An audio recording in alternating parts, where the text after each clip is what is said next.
O elenco do Vasco já está em Quito, no Equador, para o confronto dessa terça-feira diante do Independiente Del Valle pelos playoffs e, assim como o elenco, está toda a delegação, composta pela comissão técnica e por alguns dirigentes.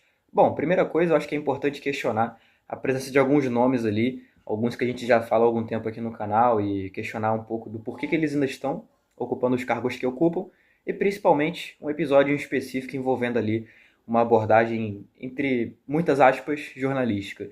Fala Vascão, seja bem-vindo a mais um vídeo. Eu sou Eduardo Alves, apresentador desse e de todos os vídeos aqui do canal. Eu tô aqui para falar um pouco em específico sobre uma abordagem, como eu falei, entre muitas aspas, jornalística, em cima ali de alguns dirigentes do Vasco, lá na cidade de Quito, no Equador.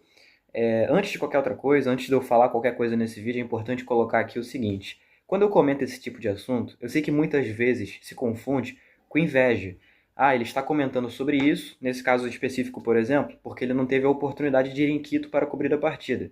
Eu vou ser bem categórico, cara. Como profissional, eu não sinto que eu esteja precisando me validar por esse tipo de atitude, de inveja, de vir aqui criticar por isso, tá? Obviamente eu tenho ambições na minha carreira, e se eu puder viajar para cobrir o Vasco, ótimo, mas não vai ser por não fazer isso nesse jogo em específico que eu vou vir aqui comentar o que eu vou comentar. Nesse caso em específico é porque eu tenho uma opinião para emitir, esse canal é baseado nisso, é baseado em comentar os assuntos que têm a ver com o Vasco da Gama, sejam eles do seu interesse que está assistindo ou não. Eu já antecipo tudo isso porque isso aqui é a minha resposta ao eventual comentário que pode vir a surgir de, beleza, mas quem te perguntou isso ou quem liga para isso? Então é sempre bom já deixar tudo isso aqui bem respondido, bem explicado, beleza? Então assim, os dirigentes aos quais eu me refiro, principalmente, claro, o diretor técnico Felipe. Ele que tem ficado um pouco mais fora das câmeras, um pouco mais nos bastidores, mas continua no Vasco da Gama. Eu comentei há mais ou menos uns 2 meses sobre o porquê de eu achar que o Felipe não deveria estar no Vasco da Gama. Primeiro pelo que aconteceu ali no processo todo, como ele perdeu o elenco e partidas importantes quando esteve como técnico, e também questionar o que seria essa participação dele ali como diretor técnico, né, na montagem do elenco, na condução de problemas ali que vieram a acontecer e tudo mais. Tudo isso eu coloquei em pauta há 2 meses atrás, mais ou menos, ali após a derrota para o Vitória, por 2-1 de virada. E eu volto a dizer, por que é que o Felipe segue no Vasco da Gama? O que leva o Vasco da Gama a justificar a permanência do Felipe? É importante o seguinte, falar sobre o Felipe, não mistura-se o Felipe dirigente com o Felipe jogador. O Felipe jogador é muito ídolo do Vasco. O Felipe dirigente, ele vive um pouco dessa fama. Acho que muita gente ainda defende a permanência dele em cima dessa fama do Felipe, que é o maior campeão da história do clube e tudo mais. Mas é importante constatar que o Felipe dirigente, até aqui na carreira dele de menos de 10 anos, é um fracasso.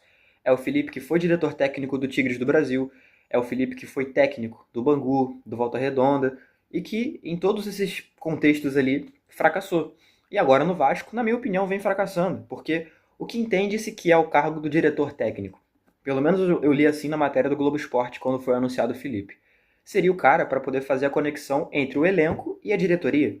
Ou seja, para ouvir os jogadores, as lideranças, para ouvir o técnico, e aí, em cima do que ele ouvia ali, ele passar isso para a diretoria. E passar ali o que seriam as demandas, as principais necessidades do Vasco, né? E saber qual o caminho traçar. Será que isso vem sendo feito adequadamente? Porque o que a gente pode perceber desde que o Felipe assumiu esse cargo? O Vasco frequentemente tendo problemas de relacionamento, tendo jogadores ficando de fora do planejamento da comissão técnica, por exemplo. O mais recente caso, o Lucas Oliveira, que teve agora há pouco a notícia de que ele recusou o empréstimo para o esporte, ir para o esporte, né, por empréstimo, e aí fica sem definição para o seu futuro, né, o Lucas Oliveira. Então, por exemplo, é o tipo de situação que o diretor técnico poderia evitar, né? Conversar com a comissão, conversar com o jogador e tudo mais.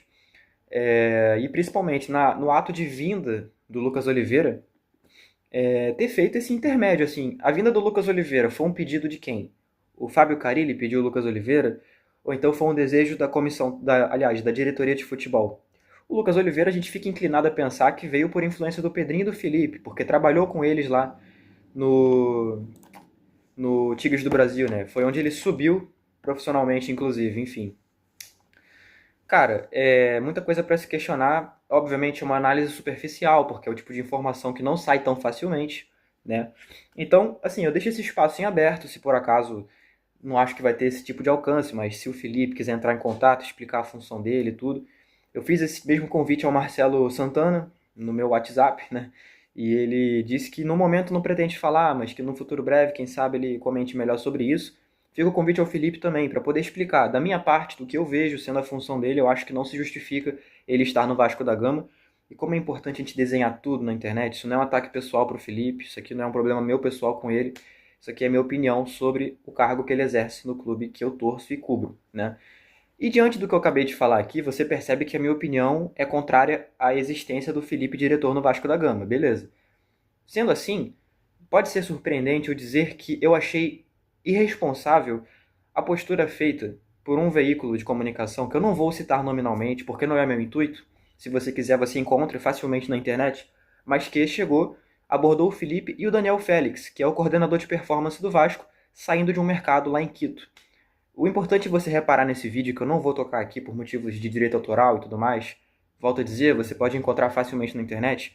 No vídeo você percebe o Felipe com roupa apaisana, você não vê nem ele com o uniforme do Vasco, por exemplo. E deixa entender então que ele não estava ali a serviço do Vasco, né? Ele estava ali provavelmente fazendo compras pessoalmente ali, ele e o Daniel. Né? Foram ali de repente para comprar uma comida, não sei. E tanto faz o que tiverem comprado, estavam ali num momento a paisana, né? A lazer, digamos assim, não a serviço do Vasco, né? Então não faz sentido para mim você chegar nesse cara, abordar ele, querendo tirar alguma informação. E eu fico questionando, cara, como é que chegou a ter esse encontro? O que é que esse jornalista estava fazendo para chegar e ficar ali na saída do mercado esperando o Felipe? Virou jornalismo de fofoca, é isso? É o Léo Dias da Colina, no caso, vai ficar ali vendo aonde que o Felipe tá saindo, não sei o quê, para ficar ali, pô, perturbando o cara. E aí a abordagem do jornalista para mim é muito fora, assim, do normal. O cara chega e pergunta assim: "Ô Felipe, quer falar um pouco aqui e tal?" O Felipe fala: "Não, não quero falar não, obrigado", agradece ali. O Daniel Félix, ele aborda até um pouco mais incisivamente, assim, tipo, bota a câmera na cara do maluco, o microfone. "Ô Daniel, você tá afim de falar também, cara? Pô, aproveitar aqui, não sei o quê." O Daniel também, respeitosamente, fala que não. O assessor que estava junto deles ali vem logo em seguida e fala: "Galera, por favor, sem entrevista aqui e tal, não, tem, não sei o quê." Qualquer pessoa com bom senso entende o recado tranquilamente, né? Mas aí você vai ouvindo a transmissão e tem outro jornalista ali junto, um outro que eu já critiquei aqui também anteriormente, e ele fala assim: "Cara, ultrapassa eles." Eles estavam ali numa calçada andando, ele fala assim: "Ultrapassa eles," pra esse repórter que estava lá em Quito, "e pega eles de frente assim e tal, não sei o quê." Tipo assim, sabe, pra que você vai fazer isso? Pra que você vai querer ter aquela imagem ali? Tipo, qual é o intuito, qual é o proveito, enfim, sabe? Você vai estar só se colocando numa situação desconfortável ali. E ele faz isso, ele ultrapassa, fica filmando eles ali. E você ouve a galera ali da transmissão, né, os outros repórteres, falando assim: "Não, mas porque a gente deu a oportunidade de falar, é nosso papel, e não sei o que e tal." E cheio de orgulho, assim, sabe? É uma abordagem que não tem nada a ver pra mim, tá? É o tipo de coisa que pra mim, como torcedor, não é interessante. Pouco me importa o que o Felipe tá fazendo no mercado. Se ele quiser comprar 15 quilos já 100, tanto faz pra mim. Não é isso que eu quero saber do Felipe. O que eu quero saber do Felipe é, cara, o que você tá fazendo no seu cargo, que é diretor de futebol? Quais as soluções que você tem trazido? Como é que tem sido a sua atuação? Tem sido satisfatória? Não? Por aí vai.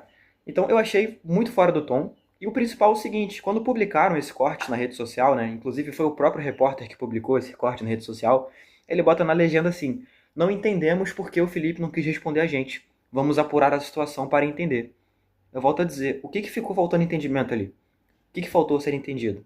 O cara estava saindo do mercado, no momento ali que não era prestando serviço ao clube. O cara foi abordado de uma maneira indevida.